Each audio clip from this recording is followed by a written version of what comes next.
everyone, welcome back to my YouTube channel. Perkenalkan, nama aku Adelia Indah Putri.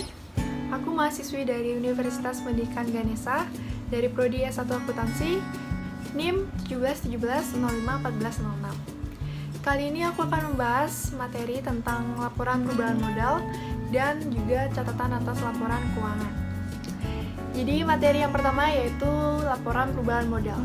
Apa sih laporan perubahan modal itu? Laporan perubahan modal adalah laporan keuangan yang menyajikan informasi mengenai perubahan modal pada perusahaan dalam satu periode tertentu. Atau dengan kata lain, suatu ikhtisar tentang perubahan jumlah modal yang terjadi selama periode tertentu.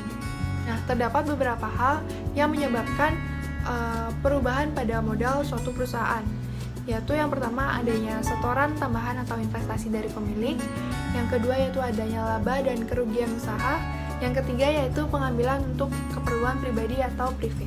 Nah, selanjutnya apa sih sebenarnya tujuan kita membuat laporan perubahan modal ini? Nah, setiap laporan keuangan pastinya memiliki maksud dan tujuannya tersendiri yang tidak dapat diabaikan dan akan mengurangi makna dari laporan keuangan secara utuh jika dihilangkan. Maka tujuan dari penyusunan laporan perubahan modal ini yang pertama untuk dapat mengikhtisarkan aktiva pembayaran dan investasi serta dana yang dihasilkan selama satu periode akuntansi.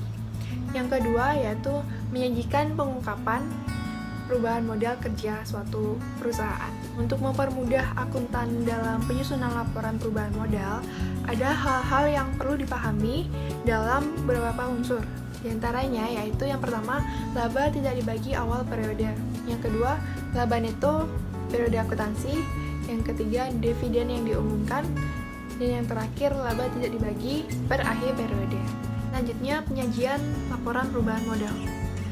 Laporan perubahan modal akan berisi beberapa hal seperti modal awal, di mana modal awal ini adalah sebuah modal pada awal tahun dan dapat dilihat pada neraca saldo. Yang kedua, tambahan investasi, yakni suatu setoran modal yang asalnya dari pemilik dalam satu periode akuntansi yang nilainya dapat diambil dari lajur penyesuaian sebelah kredit. Yang ketiga yaitu laba atau rugi bersih. Laba atau rugi bersih merupakan suatu hasil laba bersih atau rugi bersih perusahaan dalam satu periode akuntansi yang nilainya dapat dilihat dari neraca lajur kolom laba atau rugi sebelah debit. Yang keempat, pengambilan pribadi atau privat. Ini merupakan sebuah pengambilan uang yang digunakan untuk kepentingan pribadi dari pemilik perusahaan dalam satu periode akuntansi yang nilainya bisa diambil dari neraca lajur kolom neraca sebelah debit. Yang terakhir ada penambahan modal, di mana penambahan modal ini merupakan sebuah modal yang diperoleh pada akhir tahun. Bahasan selanjutnya yaitu mengenai bentuk-bentuk laporan perubahan modal. Bentuk yang pertama yaitu laporan perubahan modal perusahaan perseorangan.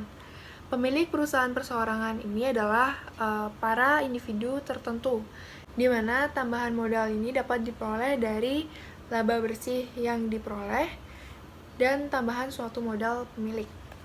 Bentuk yang kedua yaitu laporan perubahan modal perusahaan persekutuan.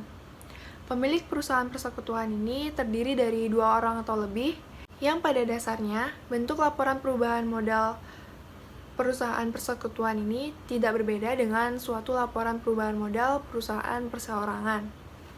Bentuk yang ketiga yaitu laporan perubahan modal perusahaan perseroan. Pemilikan dalam perusahaan perseroan ini ditandai dengan adanya pemilikan saham. Laba perusahaan perseroan dapat dialokasikan menjadi beberapa di antaranya. Yang pertama, dividen, yaitu suatu laba yang dibagikan kepada para pemegang saham. Kedua, laba ditahan, yaitu suatu laba yang tidak dibagi. Nah, itu tadi penjelasan aku terkait materi laporan perubahan modal.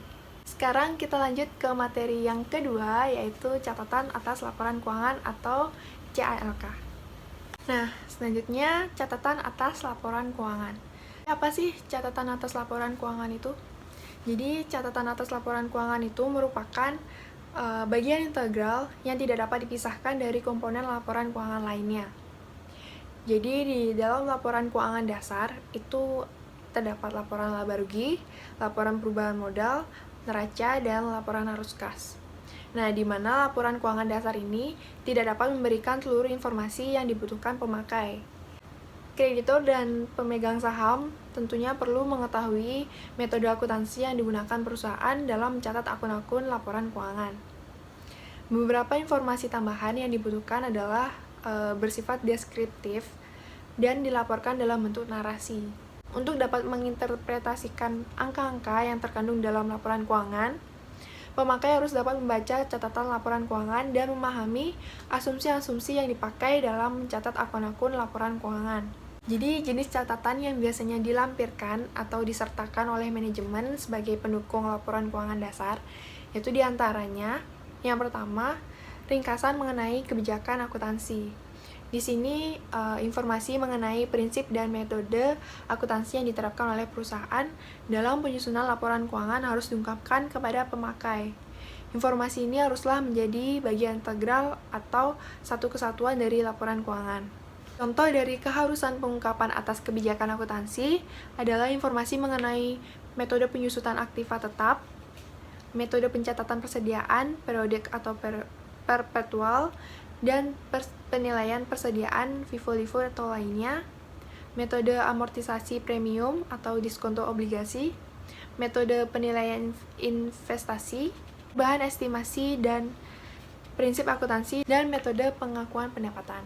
Yang kedua, yaitu informasi tambahan mengenai rincian atau penjelasan atas angka neraca. Informasi ini biasanya disajikan dalam catatan laporan keuangan, baik berupa data angka maupun data deskriptif. Ini adalah jenis catatan yang paling sering digunakan. Data berupa angka atau kuantitatif biasanya diberikan dalam catatan laporan keuangan untuk menunjukkan atas jumlah total dalam laporan keuangan atau neraca. Jenis catatan yang ketiga yaitu informasi pelengkap lainnya. Yang termasuk sebagai informasi pelengkap lainnya yaitu diantaranya informasi mengenai segmen bisnis perusahaan. Untuk perusahaan dengan operasi yang tersebar secara geografis, maka informasi mengenai segmen harus diungkapkan dalam catatan laporan keuangan. Pembahasan selanjutnya yaitu mengenai format catatan atas laporan keuangan.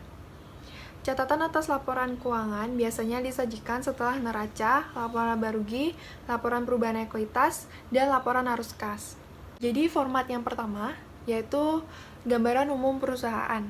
Hal-hal yang disajikan pada gambaran umum perusahaan antara lain adalah informasi mengenai pendirian perusahaan seperti riwayat perusahaan, akta pendirian, aktivitas usaha, kedudukan, dan kemulaian berusaha.